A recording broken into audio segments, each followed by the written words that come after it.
Ok, bueno, entonces vamos a hablar, me van a avisar, me escuchan bien todos, ¿verdad? Porque hace rato con el grupo anterior creo que tuve un problema de internet. ¿Me escuchan todos bien? Perfeito, Ah, prof. genial, súper. Bueno, entonces vamos a empezar la clase, vamos a hablar de cariopatía isquémica. Y para empezar a hablar de cariopatía isquémica, vamos a recordar un poquito lo que habíamos hablado de lo que era la aterosclerosis, ¿verdad? O sea, cómo se ve la placa aterosclerótica en la arteria. Bueno, la cariopatía isquémica en sí es un término que se le da a un grupo de síndromes que están íntimamente relacionados, que están originados por lo que es la isquemia miocárdica. Cuando hablamos de isquemia, hablamos de hipoperfusión, o sea que hay poca irrigación o poca oxigenación, en este caso del miocardio, del músculo cardíaco, y eso consecuentemente produce síntomas. En más del 90% de los casos está causado por una obstrucción arterial coronaria aterosclerótica. O sea que la gran mayoría de la cardiopatía isquémica que vamos a ver se debe justamente a que hay una obstrucción arterial en la coronaria, que esta obstrucción se debe justamente a una aterosclerosis o una placa aterosclerótica a nivel de esta arteria coronaria. Entonces, recordando cómo se veía la histología de la aterosclerosis, tenemos todo esto que va a ser la placa aterosclerótica. Recuerden, cuando hablamos de aterosclerosis, hablamos de formación de, o sea, de acúmulo de lípido, en este caso, en la túnica íntima arterial, ¿verdad? Que va a estar justamente dada por los cristales de colesterol, además de los macrófagos espumosos que forman parte de esta placa aterosclerótica. Bueno, las manifestaciones clínicas, ¿cómo vamos a reconocer clínicamente cuáles son los cuadros que van a producir esta cariopatía isquémica? Se puede dividir en cuatro síndromes. Por un lado, vamos a tener el infarto de miocardio, que es el infarto agudo de miocardio, que es el IAM, ¿verdad? También llamado a la angina de pecho. La cariopatía isquémica crónica, ¿verdad? Que se ve también secundariamente serían como un cuadro ya crónico, es que se debe a hipoperfusión cardíaca y la muerte súbita cardíaca, ¿sí? Cuando hablamos de muerte súbita cardíaca, sí ya estamos hablando justamente de un síndrome coronario que en este caso va a ser mortal, o sea que va a producir la muerte del paciente. Bueno, la tasa global de mortalidad por cariopatía isquémica ha disminuido en las últimas décadas por prevención de los factores de riesgo. ¿Cuáles son los factores de riesgo asociados a cariopatía isquémica? Son el tabaquismo, la hipercolesterolemia, la hipertensión, la vida sedentaria. Entonces, todos estos son factores de riesgo para el desarrollo de una cariopatía isquémica. Y obviamente los avances diagnósticos y terapéuticos que también suman a la hora de hacer un diagnóstico precoz y de tratar al paciente que tiene un problema coronario. Bueno, ¿qué es lo que ocurre? Básicamente hay una disminución de la perfusión coronaria, o sea, cuando hablamos de perfusión estamos hablando de irrigación o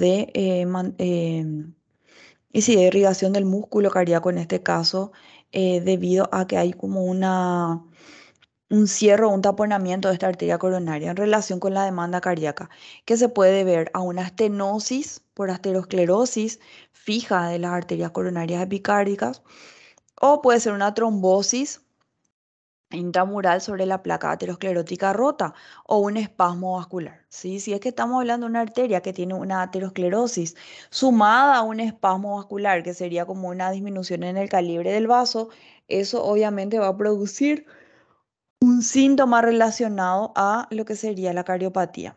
Más del 90% de los pacientes con cardiopatía isquémica presentan aterosclerosis de una o más arterias coronarias. Bueno, y recordando cómo se veía la aterosclerosis, qué es lo que ocurre básicamente dentro de este vaso y dentro de este músculo cardíaco que sufre.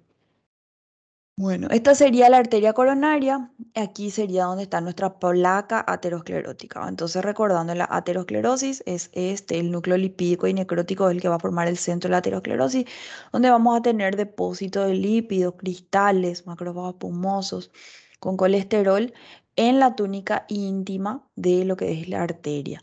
Y si es que hay obviamente esta aterosclerosis, podemos tener asociado una trombosis, ¿verdad? Porque hay una rotura del endotelio y hay depósitos de fibrina y células sanguíneas que van a formar un gran trombo, y ese trombo es lo que va a hacer que haya una disminución en el calibre del vaso, o sea que toda la célula sanguínea y todo el líquido intravascular que tiene que pasar a este nivel, vamos a ver que va a ser turbulento, y si es que llega a haber una constricción de músculo liso, eso va a hacer que este espacio por donde tiene que pasar la sangre aún sea mucho menor.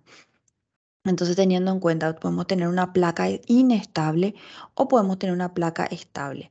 La placa inestable es donde vamos a tener todo nuestro núcleo lipídico característico de la placa aterosclerótica con células inflamatorias, y vamos a tener una capa fibrosa, pero cuando hablamos de placa inestable, estamos hablando de que esto en cualquier momento se puede trombosar y destruir completamente el vaso. Cuando hablamos de una placa estable, estamos hablando de una capa fibrosa que va a sostener a esta placa de aterosclerótica o el núcleo lipídico de la placa aterosclerótica, y al tener una fibrosis, entonces es como que sostiene a esta placa aterosclerótica, y esta es una placa estable.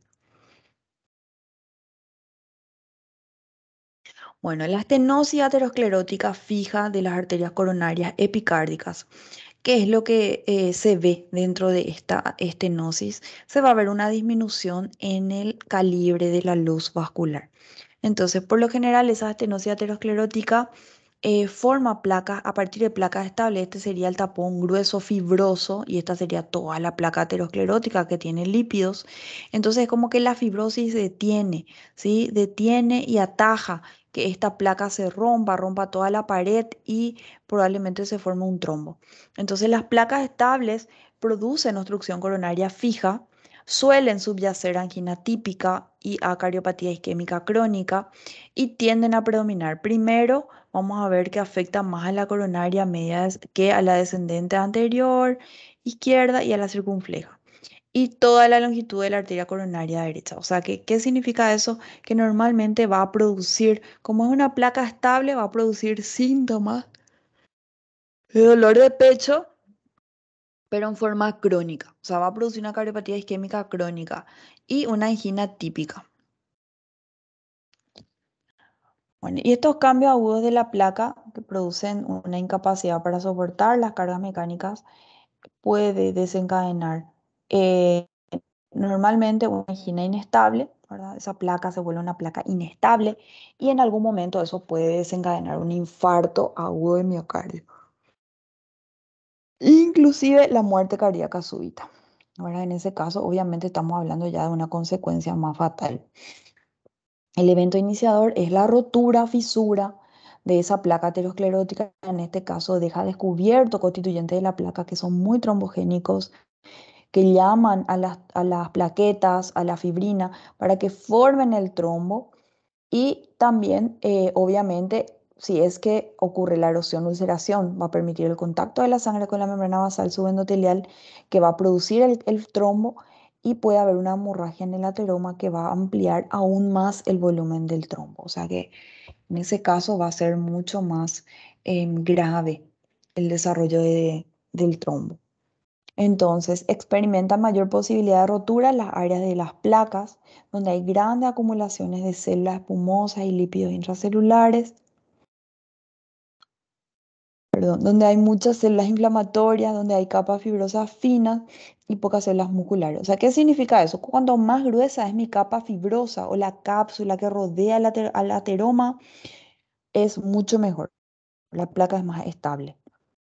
A diferencia, como dijimos, de donde es más fina, hay más pocas células, la capa fibrosa es mucho más fina, hay pocas células musculares, que hace que justamente ese lípido pueda romper la membrana, en este caso de la túnica íntima, y obviamente al haber esa fisura, al haber esa rotura, desarrollo del trombo. Entonces las fisuras se producen con frecuencia en la unión de la cubierta fibrosa y el tejido arterial normal adyacente.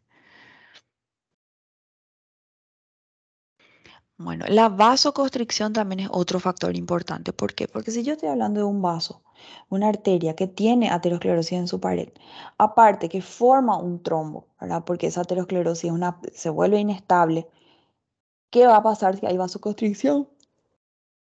Va a permitir que haya menor paso de líquido, menor paso de sangre, en este caso, a lo largo de la arteria coronaria.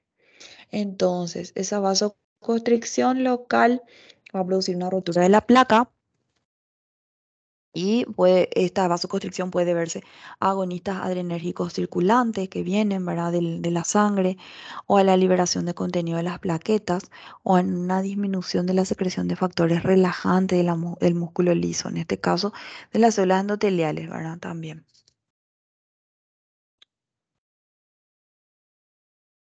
Bueno. Entonces, ¿qué es lo que va a facilitar el desarrollo de un trombo? El desarrollo y sí, de un trombo dentro del vaso, o sea, en la pared del vaso, va a ser esa placa aterosclerótica. En este caso, las placas, que son muy importantes, van a tener una estimulación adrenérgica que normalmente ocurre al despertarse. Por eso que normalmente el infarto de miocardio suele ocurrir a la mañana. Entonces, cuando hay esa estimulación adrenérgica a la hora de despertarse, normalmente se produce una vasoconstricción y si es que hay una placa aterosclerótica inestable sumada a un trombo con esa vasoconstricción, vamos a tener desarrollo de un infarto. Entonces, el estrés emocional intenso también influye a la hora de la placa aterosclerótica, ¿verdad? Para poder formar el trombo. Entonces las placas con rotura son las productoras de oclusión. ¿Por qué? Porque la placa aterosclerótica, si se rompe, si no tiene ese núcleo fibroso firme, no es estable, entonces esa placa es inestable. Y si se rompe la túnica íntima, ¿qué va a pasar? Se va a formar un trombo. Entonces la trombosis parcial o total asociada con una placa rota es crítica para la patogenia del síndrome coronario agudo. El trombo sobre una estenosis parcial puede producir una obstrucción completa o una obstrucción parcial. Si hay una obstrucción parcial, deja pasar pequeño líquido, o sea, pequeña sangre dentro del vaso sanguíneo. Y al haber perfusión, entonces el músculo no sufre tanto. Se produce una angina, que es un dolor precordial que es importante, característico de la isquemia, del infarto de miocardio, pero cede. ¿Sí? ¿Qué significa que cede? Que puede haber un infarto subendocárdico agudo, pero el dolor cede porque normalmente se vasodilata posteriormente y deja pasar la sangre, cosa que no ocurre en la obstrucción completa. Si hay una obstrucción completa, no hay paso de sangre a través de la coronaria, entonces el músculo no se irriga y consecuentemente vamos a tener un infarto agudo de miocardio. Entonces, esta es la clínica básicamente de la cardiopatía isquémica. Podemos tener angina estable, si es que estamos hablando de una placa estable principalmente, ¿verdad? La placa aterosclerótica que tiene esa cápsula fibrosa importante que detiene, ¿verdad? Esa ruptura. Entonces, en ese caso se habla de una angina estable. Normalmente hay estenosis, sí hay estenosis. ¿Por qué? Porque hay como una sobreelevación dentro de la luz del vaso, pero no es por formación de trombo, sino que es porque la cubierta fibrosa es tan gruesa que trata de detener a esa placa. Entonces hay estenosis en un 75%. No hay rotura de la placa y no hay trombosis. La angina inestable sí. Puede ser la estenosis variable, puede romperse, frecuentemente se rompe esa placa porque es una placa inestable, una placa que tiene poca cápsula fibrosa, es no oclusivo, pero frecuentemente produce tromboémbolos, ¿verdad? O sea que esa angina inestable puede producir embolia o tromboémbolos que van a migrar, pueden obstruir las arterias cerebrales, pueden, por ejemplo, producir un infarto cerebral, ¿verdad? El infarto de miocardio transmural, sí, acá sí. Cuando hablamos de un infarto de miocardio, ya estamos hablando de una estenosis que prácticamente es variable también, ¿verdad? Porque puede ser completa como incompleta, pero si hay rotura de placa y normalmente hay trombos que son oclusivos, obstruyen la luz de la arteria coronaria y consecuentemente se produce infarto del músculo cardíaco. El infarto del miocardio subendocárdico, que es normalmente por donde inicia el infarto cardíaco, tiene una estenosis variable, la rotura de placa es variable y es el trombo relacionado con la placa puede estar ausente, ¿verdad? O también en algunos casos, si es que se detecta temprano, el paciente viene con un dolor precordial intenso, se le hace su electro, se detecta un infarto de miocardio, entonces se le hace una fibrinólisis, se le hace una inyección de fibrinolítico y normalmente el trombo es completamente lisado, o sea que se destruye y eso permite la nueva perfusión de la coronaria, que justamente lo que hace es, por decirlo así, actuar a tiempo y hace que gran parte del músculo no muera. Y la muerte súbita, que en realidad ya sería una estenosis que por lo general es intensa, hay trombos, ¿verdad? Relacionados frecuentemente, trombos que son muy grandes y una rotura de placa que también está presente. Entonces, cuando hablamos de muerte súbita, sí estamos hablando ya de un proceso más agudo, característico de este infarto de miocardio, que suele ser inclusive un infarto completo, o sea, que de toda la pared del músculo cardíaco y de gran parte del corazón. Bueno, entonces teniendo en cuenta cuando hablamos de vaso, en este caso el vaso coronario, que va a producir el síndrome coronario agudo, tenemos el vaso normal que normalmente va a dejar pasar la sangre, va a fluir la sangre y va a irrigar normalmente a todo el músculo cardíaco. Y hablando, cuando hablamos de cualquier vaso sanguíneo, recuerden que tenemos las tres capas, la túnica íntima, ay, la túnica íntima que tiene, está recubierta por el endotelio que va a estar separada de la túnica media por la lámina elástica, en este caso externa. Aquí tenemos la lámina elástica interna, la lámina elástica externa, y la túnica media y la adventicia que está por fuera. ¿Qué es lo que ocurre cuando hay aterosclerosis? Hay depósito de lípido, en este caso, dentro de la túnica íntima. ¿Sí? Entonces hay cristales y hay macrófagos pumosos dentro de la túnica íntima. Y esta placa aterosclerótica, esta formación de lípidos en la túnica íntima, puede ser estable o inestable, dependiendo, ¿verdad?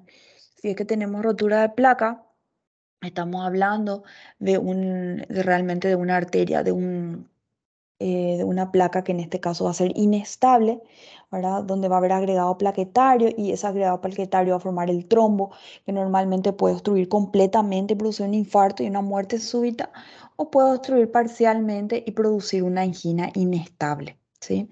Y por otro lado tenemos también la angina estable que normalmente se produce porque hay aterosclerosis, hay una placa fibrosa que suele ser mucho más gruesa, ¿verdad? Y normalmente la luz deja pasar, o sea, hay paso de sangre dentro de la luz.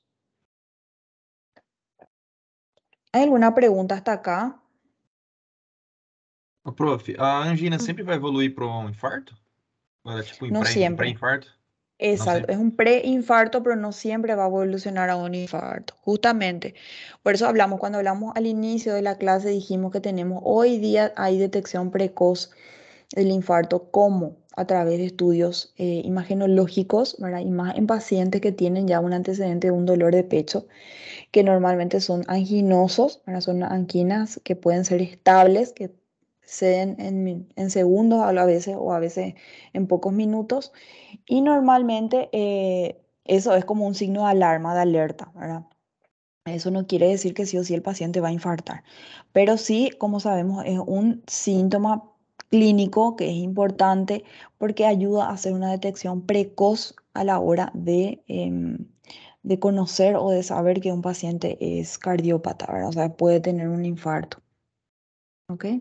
Então, quando eu chego, por exemplo, na emergência no hospital, com uma dor torácica, pode ser uma angina ou um infarto, então, já tiver Claro, tratado. claro. Ah, Justamente tá. ahora vamos a ver eso, ¿verdad? Ahora les voy a hablar primero de las anginas y después les voy a hablar de los infartos, ¿verdad? Porque los infartos normalmente ya hay una lisis o una necrosis del músculo cardíaco que normalmente va liberando las proteínas, que en este caso van a ser las enzimas cardíacas que se pueden detectar en sangre y una vez que se detectan en sangre, si hay una elevación importante, obviamente estamos ante un infarto de miocardio. Aparte, mientras que está el laboratorio, tenemos al electrocardiograma, ¿verdad? Que el electrocardiograma también se ve alterado cuando hay un infarto de miocardio. ¿Ok? Graças. Ok. Bueno, entonces vamos a empezar a hablar de lo que es la angina de pecho, que dijimos que era también parte del síndrome coronario agudo, pero que es una lesión, como estamos diciendo, pre-infarto, pre-isquémica completa. Bueno, normalmente esta angina de pecho es un complejo de síntomas de cardiopatía isquémica que está caracterizado por crisis paroxísticas y en general recurrente de molestia subesternal o precordial causada por isquemia miocárdica, que suele ser transitoria. Pueden durar segundos, 15 segundos o pueden durar minutos, 15 a 15 minutos, pero sin llegar a producir necrosis celular, o sea, sin llegar a producir un infarto muscular con liberación de enzimas cardíacas, que es lo que sí se ve en el infarto del miocardio. Existen tres patrones de angina. Tenemos la angina estable, que es justamente lo que normalmente se origina en una angina, en una placa estable aterosclerótica. La angina de Prince-Metal o es variable, ¿verdad? O variante. La angina inestable, que es la progresiva. La angina inestable, sí, ojo, mucho ojo. ¿Por qué? Porque cuando hablamos de una angina inestable que dura 15 minutos, por ejemplo, ¿verdad? O dura 10 minutos, normalmente eso puede consecuentemente desencadenar un infarto de miocardio. Y como les dije, en algunos casos es transitorio, dura pocos segundos y en esos casos estamos hablando de una angina estable. Ya en ese momento hay que hacer una detección. La angina estable, ¿dónde se ve normalmente? En la actividad física. Por eso normalmente el paciente que tiende a tener que tiene hipertensión arterial o tiene algún tipo de arritmia o tiene algún antecedente de cardiopatía familiar, se le suele hacer pruebas de esfuerzo, ¿verdad? Que es justamente la ergometría. Se le hace un estudio cardíaco, se le hace un electrocardiograma en reposo y normalmente se le hace también un monitoreo cardíaco con la actividad física. Se le hace caminar, ¿verdad? La cinta, ¿verdad? Se le hace con elevación, pequeño esfuerzo, mediano, moderado esfuerzo y gran esfuerzo. Y en base a eso es como que se le estimula o se le ve, se le desencadena un proceso, en este caso, una angina, ¿verdad? Que puede estar relacionada a la actividad física. Entonces, si es que ese paciente tiene un dolor de pecho o tiene una alteración en su electrocardiograma relacionado a esta ergometría o este control que se hace normalmente estos pacientes, ¿verdad? Relacionado al esfuerzo, entonces sí es de riesgo y normalmente hay que actuar, hay que tratar porque este paciente puede consecuentemente, o sea, con el tiempo puede llegar a tener alguna angina inestable y después obviamente algún infarto cardíaco, ¿verdad? Normalmente la angina estable es aliviada por el reposo o vasodilatadores, ¿verdad? Se le da una pastillita sublingual al paciente que produce una vasodilatación y cede. O sea que esa molestia precordial pasa. O con el reposo, ¿verdad? El paciente descansa y normalmente ahí em, pasa el dolor. La aterosclerosis estenosante crónica también es un desencadenante de una angina estable. O sea que la aterosclerosis en sí puede producir cualquier tipo de cardiopatía. Bueno, el otro tipo de angina, dijimos tenemos tres, la estable, la inestable, que es la más grave, y tenemos una intermedia que es como que es la de Prince Metal, ¿verdad? Conocida. En este caso no tiene relación directa con la actividad física, con la frecuencia cardíaca, con la presión arterial, y se da un espasmo coronario, ¿verdad? Que responde poco a la nitroglicerina, que es un vasodilatador. Y la angina inestable que sí, ¿verdad? En este caso hay un cuadro de dolor que ocurre con frecuencia progresivamente mayor, que va aumentando, ¿verdad? Es un dolor que no cede y a medida que se va presentando va aumentando la molestia. Normalmente es precipitado también por esfuerzos cada vez menores, ¿verdad? Al inicio puede ser un paciente que caminaba 5 kilómetros, después ya camina 2 y se cansa y le duele el pecho. O sea, a medida que el esfuerzo es mayor, normalmente va produciendo más dolor, más molestia y tiende a ser de duración prolongada, como estábamos diciendo. Normalmente de una angina a un dolor que no sé, con el descanso, ¿verdad? Y normalmente dura 10-15 minutos. Entonces, en este caso representa con frecuencia el pródromo de un infarto de miocardio agudo subsiguiente. Bueno, y obviamente dentro de la cardiopatía isquémica hablamos de las anginas y ahora vamos a hablar del infarto agudo de miocardio, que sería ya una angina inestable paciente no solucionó, no se trató y normalmente eso sí o sí va a evolucionar a un infarto agudo de miocardio.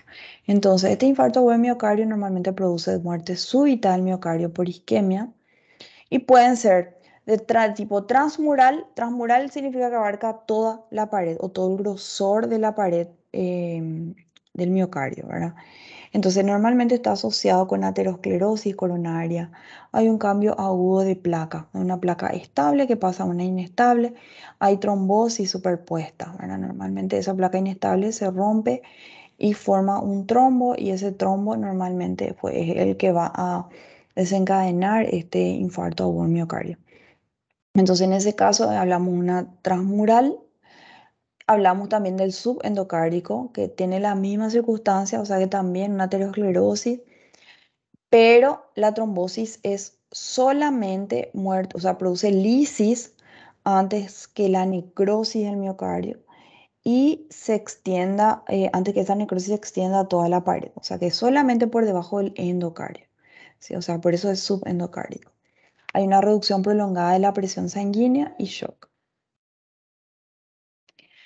El 10% de los casos de infarto de miocardio agudo, IAM, no hay asociación con trombosis de la placa, ¿sí? O sea que se produce en un 10%, no hay una asociación directa con un trombo, sí puede tener aterosclerosis, pero también puede deberse a vasoespasmo, un espasmo continuo completo del vaso, o pueden ser por émbolos, ¿verdad? Que procedentes de la aurícula izquierda, por ejemplo, en el caso de algunas arritmias cardíacas, ¿verdad? Se forman émbolos y esos émbolos, o sea, tromboémbolos, y esos baños obstruyen la arteria coronaria. Puede verse también a trombos murales o endocarditis bacteriana con vegetación. O sea que cualquiera de estos pueden desencadenar un infarto de miocardio. Émbolos paradójicos a través de agujero oval permeable procedente del corazón derecho o también puede haber un infarto de miocardio sin explicación directamente, que pueden deberse a qué sé yo, a diferentes tipos de problemas de la coagulación, por ejemplo, ¿verdad? Bueno, entonces, normalmente esta es la irrigación del músculo, o sea, del corazón. Tenemos todo lo que es la arteria coronaria derecha. Tenemos a la arteria coronaria izquierda que se va a ramificar en arteria, en este caso coronaria circunfleja, y esta arteria descendente anterior que puede ser izquierda, o tenemos también la descendente posterior, ¿verdad? Que en este caso, bueno, va a estar parte de lo que es el músculo, bueno, la circunfleja, la coronaria derecha, la descendente anterior y aquí también, ¿verdad? Entonces, cuando nosotros tenemos un infarto miocardio normalmente, dependiendo de la zona de obstrucción, podemos tener parte nomás, o sea, si podemos tener un infarto de miocardio que sea a nivel del ventrículo izquierdo y un poco de lo que es el ventrículo derecho, si tenemos una obstrucción de la arteria descendente anterior izquierda. Si hablamos de la coronaria izquierda, sí, el infarto es mucho más masivo, ¿verdad? Obstrucción de la arteria coronaria izquierda implica poca irrigación y muerte de todo lo que está irrigado por la arteria circunfleja y la arteria descendente anterior. Entonces, dependiendo de la arteria derecha, la coronaria derecha, obviamente va a morir todo lo que es la aurícula derecha y parte del ventrículo derecho. Entonces, ¿qué es lo que pasa? Si es que nosotros tenemos obstrucción a este nivel de la arteria derecha ascendente, o sea, la arteria descendente anterior, perdón, izquierda, vamos a tener muerte del ventrículo izquierdo. Arteria circunfleja, parte del ventrículo izquierdo y también parte de lo que sería la cara posterior. Y lo que sería la arteria coronaria derecha, aurícula izquierda principalmente, y parte del ventrículo derecho. Entonces siempre va a depender de la zona obstruida para nosotros determinar cuál es la cara o cuál es la pared del músculo que va a morir, que va a necrosarse. Entonces, la frecuencia de estenosis crítica de los tres troncos arteriales principales. Tenemos por un lado a la arteria coronaria descendente anterior, que es como estamos diciendo, normalmente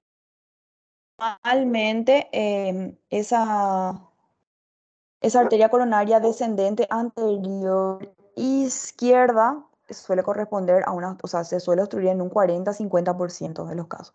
¿Y qué es lo que va a producir? Una pared anterior, o sea, va a producir muerte, ¿verdad? Que sería necrosis de la pared anterior del ventrículo izquierdo cerca del ápex. Cuando hablamos de una obstrucción o una estenosis de la arteria coronaria derecha, estamos hablando ya del 30-40% de frecuencia de esta arteria coronaria derecha. Entonces, vamos a tener muerte de todo lo que es pared inferior y posterior del ventrículo izquierdo, porción posterior del tabique interventricular, pared libre inferior y posterior del ventrículo derecho. O sea que todo este músculo que abarca esta zona va a estar infartado. Si hablamos de una obstrucción, una estenosis de la arteria circunfleja izquierda, que es menos frecuente, el 15 al 20% de los infartos, normalmente se va a producir una necrosis de la pared lateral del ventrículo izquierdo sin el ápex. Entonces, esto es toda imagen del libro de ustedes, ¿verdad? Una oclusión de la arteria coronaria derecha va a producir un infarto de miocardio, en este caso, si es posterior inferior, ¿verdad? Del ventrículo izquierdo. Una oclusión de la arteria descendente anterior, que es la más grave realmente, va a producir gran parte de lo que sería un infarto de lo que es el músculo, o sea, la cara anterolateral, y va a ser un infarto de miocardio masivo. Suele producir mucha muerte súbita. Y la oclusión de la arteria coronaria izquierda, en este caso, va a producir una obstrucción de todo lo que es el tabique interventricular, ¿verdad? En este caso, y parte de la pared libre del ventrículo derecho e izquierdo, o sea, todo lo que es la cara anteroseptal. Y la arteria circunfleja va a producir una necrosis o muerte o infarto de la cara lateral del ventrículo izquierdo en este caso.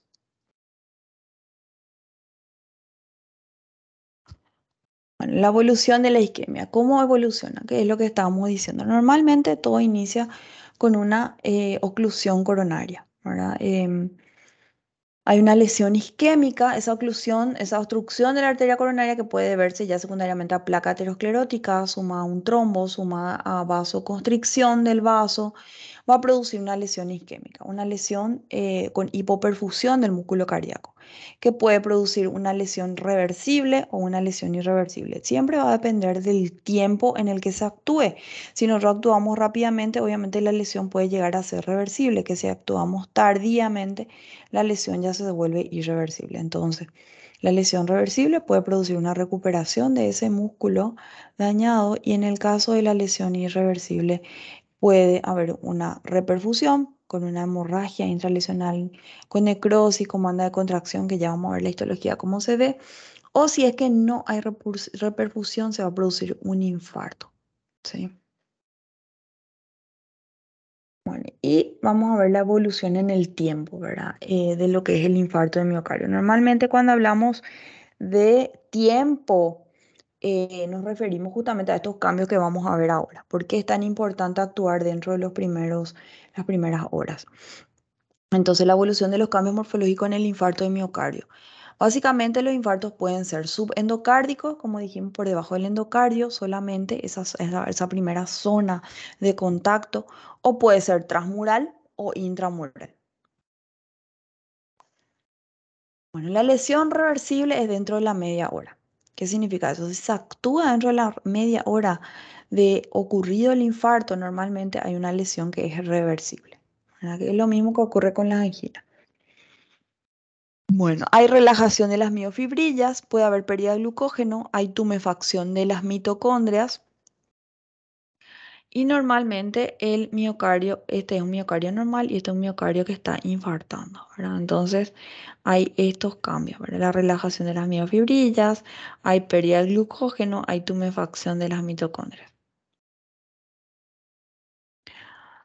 Bueno, la lesión irreversible ya ha pasado ese tiempo, ¿verdad? Normalmente cuando hablamos de media hora a 4 horas, ya estamos hablando de un proceso irreversible muscular, o sea que ya va a empezar a haber destrucción de músculo. En este caso, macroscópicamente no se ve, o sea que yo puedo mirar el corazón macroscópicamente y no veo, pero sí a la microscopía electrónica ¿sí? Porque la microscopía óptica dentro de las 4 horas tampoco es visible, pero la electrónica sí se ven. ¿Qué es lo que se ven? Se ve rotura o disrupción del sarcolema. Normalmente, ¿verdad? Que ustedes saben que está la sarcolema, que sería la membrana plasmática, empieza a romperse y está el retículo endoplasmático rugoso. Y en este caso también vamos a ver las mitocondrias dilatadas que van a tener densidades amorfas. Pasadas las 4 horas, sí.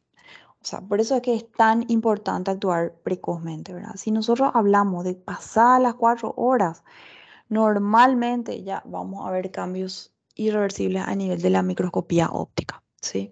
Ahí sí ya vamos a reconocer la necrosis, ¿verdad? La necrosis que ustedes conocen, necrosis de coagulación y hay hemorragia, extravasación de eritrocitos. Entonces, esto es músculo cardíaco, esto es un infarto de miocardio entre las 4 y las 12 horas.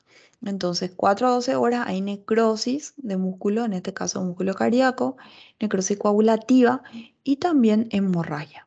Macroscópicamente, ¿qué es lo que vamos a ver? Vamos a ver esa hemorragia, se va a caracterizar por ese aspecto moteado oscuro dentro del músculo cardíaco. Bueno, la lesión irreversible, entonces, entre las 12 y las 24 horas. ¿Qué es lo que voy a ver? Dijimos, a partir de 4 a 12 se ve esa necrosis coagulativa, se ve extravasación de eritrocitos, hemorragia. A las 12 a 24 empiezan a aparecer las células. Bueno, primero empieza a haber una hipereosinofilia de miocitos. O sea, el músculo, en este caso el músculo cardíaco, se vuelve mucho más eosinófilo, más rosado, intenso. Hay necrosis, ahora que ya veíamos ya a las 4 a 12 horas, necrosis en banda con contracción marginal y comienza el infiltrado polimorfo nuclear. O sea, empiezan a aparecer los neutrófilos. Entonces, 12 a 24 horas empieza a aparecer el infiltrado polimorfo nuclear. Y vamos a ver que a la macroscopía lo que va a llamar la atención es esa misma zona roja moteada que veíamos como hemorrágica dentro de las 4 a 12 horas. Vamos a ver aquí también, ¿verdad? Como unas áreas más parduzcas. Entonces, 12 a 24 horas, esas áreas parduzcas se ven súper bien, ¿verdad? Se pueden reconocer y vemos que ya dentro de lo que es el músculo cardíaco hay necrosis, pueden haber bandas de contracción, hay extravasación de eritrocitos, por tanto, y la presencia de polimorfonucleares, ¿verdad? Empiezan a aparecer los neutrófilos. Bueno, ¿cómo se ven las bandas de contracción? Se ven como estas áreas más eosinofílicas, ¿verdad? Son grupos de sarcómeros hipercontraídos con engrosamiento de la línea Z y vamos a ver que es un material amorfo de proteínas contráctiles desnaturalizadas y agregadas. ¿Ok? Bueno, pasados los 1 a 3 días normalmente, la zona de infarto oscuro tiene un centro pardo amarillento, ¿verdad? Como que vemos que era marrón oscuro y empieza a aparecer una área más amarillenta. Y en la microscopía vemos la pérdida de núcleos, vemos las estriaciones, ¿verdad? Que normalmente se ven dentro de la sarcómera muscular y también el infiltrado polimorfo nuclear que está muy marcado. Acuérdense que a las 24 horas ya empieza a aparecer los polimorfos y van agregándose a medida que pasan los días. 1 o 3 días, entonces hay muchos polimorfos, como ven acá. En algunos sitios inclusive se pierde totalmente la célula muscular cardíaca, reemplazado por los polimorfos nucleares. Y también podemos encontrar algunas fibras necróticas. Entonces, 3 a 7 días, vamos a ver que el infarto tiene un borde hiperémico, normalmente rojizo. Esto sí es muy importante.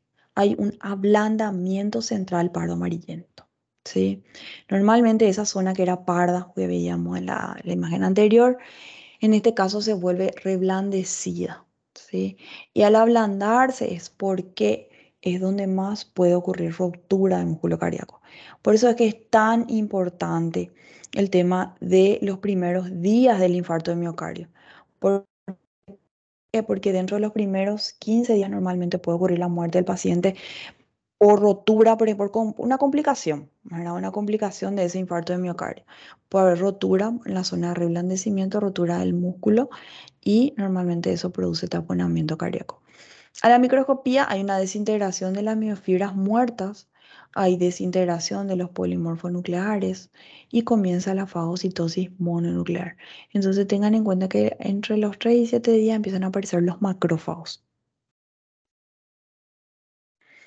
Entonces, vamos a ver aquí? Vamos a ver que prácticamente las células musculares están muertas, están desaparecidas. Ahora aquí arriba vemos que mantienen aún, pero aquí en la zona donde ocurrió el infarto no están, no existen. Hay numerosa cantidad de células que en este caso van a ser mononucleares principalmente, ¿verdad? Y aparecen los macrófagos que van a fagocitar esos restos celulares. La lesión irreversible a los 7 a 10 días. Normalmente, macroscópicamente, tiene el máximo grado de reblandecimiento, o sea que es donde más puede ocurrir las complicaciones. La coloración es amarillenta para con bordes deprimidos rojizos. Y normalmente a la microscopía se ve fagocitosis bien desarrollada de células muertas, formación precoz de tejido de granulación en los bordes. O sea que a partir de los 10 días ya vamos a ver que hay formación de tejido de granulación, que justamente lo que va a hacer es cicatrizar, o sea, reemplazar toda esa zona que estaba el músculo muerto por fibroblastos y por fibras de colágeno. Entonces, en los 10-14 días hay una lesión amarillo parduzca con bordes deprimidos más oscuros y vamos a ver que empieza la formación del tejido de granulación. Entonces, el tejido de granulación está bien definido y comienza el depósito de fibra de colágeno.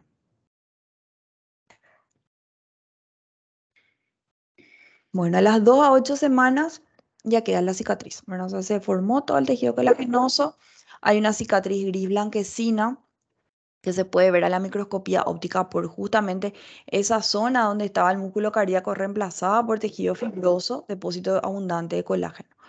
Esto es lo que normalmente puede llegar a desencadenar una complicación que es la arritmia miocárdica, ¿verdad? ¿Por qué? Porque el músculo cardíaco no se contrae en forma sincrónica al mismo tiempo, armónica, sino que empieza a haber una contracción un poco desorganizada y eso puede producir una arritmia cardíaca.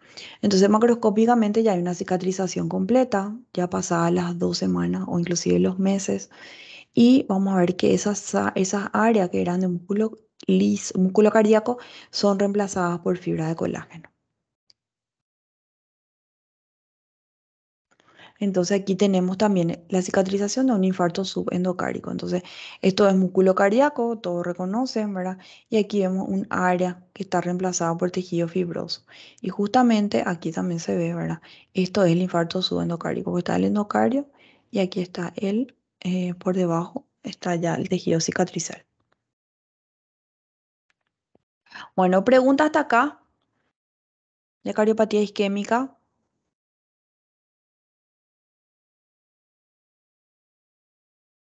¿no? ¿Me escuchan todos o no? Se escucha, Sí, profe. profe, se Ok, escucha. genial. Bueno, entonces vamos a hablar de lo que es la reperfusión, ¿verdad? ¿Cómo ocurre esa reperfusión cardíaca? Normalmente cuando hay obviamente una angina o hay un infarto de miocardio, ese músculo tiene que volver a irrigarse, ¿verdad? O sea, en realidad ese tejido, porque puede que el músculo ya no esté, el músculo esté necrosado, pero todo el tejido que forma parte, que está sano aún alrededor de la zona infartada, tiene que recibir nuevamente sangre, oxígeno y nutrientes, ¿verdad? Entonces, la reperfusión sanguínea es la modificación del infarto mediante reperfusión. Son tratamientos rápidos que pueden salvar el músculo cardíaco isquémico, pero no necrótico, limitar el tamaño del infarto con la consiguiente mejoría de la función y la supervivencia y restablecer el flujo coronario. O sea que el tratamiento que se le instila al paciente para que salvar ese músculo que está alrededor de la zona infartada. Puede haber una reperfusión temprana a los 15 a 20 minutos después de la isquemia, que puede prevenirse por completo o puede prevenir por completo la necrosis. Y puede haber una reperfusión después de un intervalo más largo, ¿verdad? Que normalmente ya no evita la necrosis, pero puede salvar parte del tejido muscular cardíaco isquémico. Entonces, la reperfusión, normalmente lo que se busca es que el área esté bien delimitada, o sea, que no se extienda a gran parte, sino que se pueda delimitar bien y que haya un salvamiento parcial del músculo, ¿verdad? Que está alrededor de la zona infartada. Bueno, la morfología histológicamente, ¿cómo se reconoce? Por los miocitos necróticos, comanda de contracción por desorganización y apelotonamiento de estructuras sarcoméricas. Normalmente esas células muertas, necróticas, forman como un acúmulo celular, pero sin núcleos, ¿verdad? De tejido necrótico. Hay edema mitocondrial con depósito de calcio en la matriz y una generación que lo que genera aumentadamente son los radicales libres de oxígeno, ¿verdad? Hay una reducción incompleta de oxígeno por las mitocondrias dañadas, acción de las oxidasas derivadas de los leucocitos, de las células endoteliales dañadas o células parenquimatosas y favorecimiento de la transición de la permeabilidad mitocondrial, lo que conlleva una inflamación o en producción de citoquinas y demás, y también una activación de la vía del complemento, ¿verdad? O sea que todo en conjunto lo que va a hacer es producir un aislamiento del sitio miocárdico muerto y también el aumento de la actividad de las células en el sitio alrededor del sitio infartado. Entonces, con tratamiento para reperfusión y sin tratamiento para que se vea la diferencia, ¿verdad? Aquí se ven justamente las sarcómeras todas juntas, ¿verdad? En realidad prácticamente están, vamos a decir que en este caso, vamos a ver que las vesículas están en el medio, en este caso las mitocondrias, y hay estas son todas como las vesículas apoptóticas. Cuando ustedes hablan de apoptosis, normalmente saben, ¿verdad?, que las mitocondrias son las que van a actuar. Y cuando hablamos, obviamente, de reperfusión, si es que no hay tratamiento, vamos a hablar de las bandas de contracción y vamos a hablar también de lo que es destrucción del músculo cardíaco. Clínicamente no hay síntomas, ¿verdad? Las pruebas bioquímicas son muy importantes, como dijimos. Normalmente la serología, o sea, es ver si es que hay destrucción o no de estas células o de las sarcómeras, es lo que va a liberar las proteínas de las sarcómeras, ¿verdad? Que son la troponina, la tropomiosina, que son todas proteínas de la contracción muscular, en este caso cardíaca, y vamos a ver que se hacen pruebas bioquímicas para detectar si esas enzimas están libres, ¿verdad? Si es que están libres, obviamente que es que está ocurriendo un infarto. Y las alteraciones del electrocardiograma que también son importantes. El laboratorio, los biomarcadores específicos de daño miocárdico.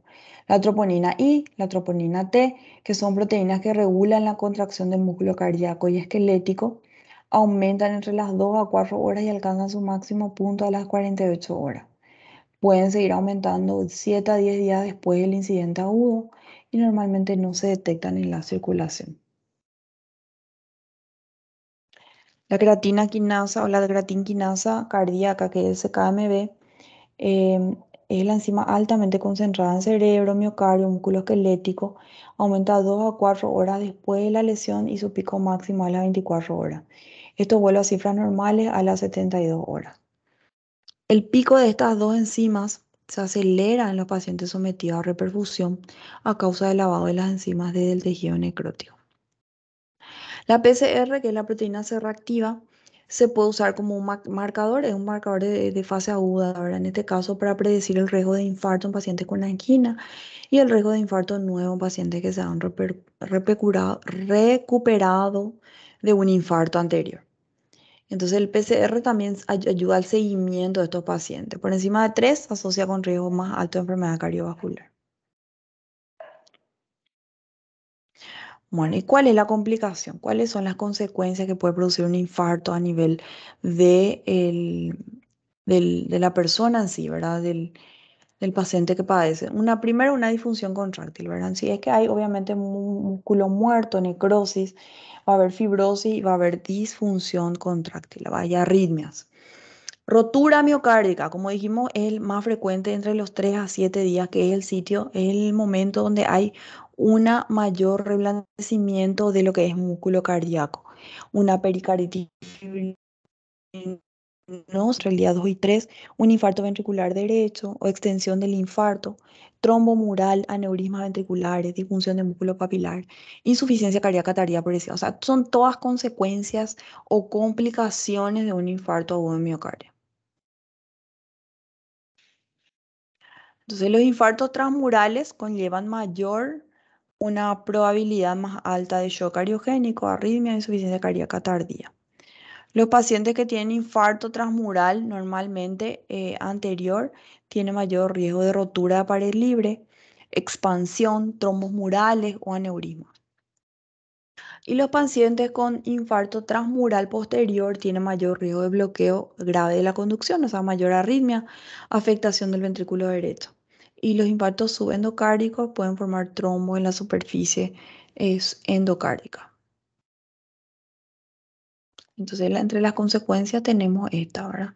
Podemos tener rotura del septo, como ven acá, ¿verdad? Este septo aquí está roto, aquí ven como hay reblandecimiento y hay rotura de esa pared septal.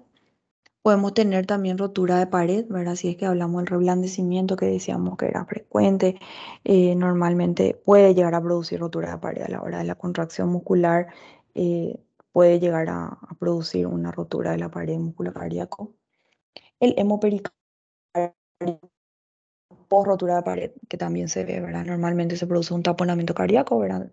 Abundante cantidad de sangre por fuera de la cavidad cardíaca y en este caso eso produce un paro cardíaco, ¿verdad? En este caso produce muerte en el paciente.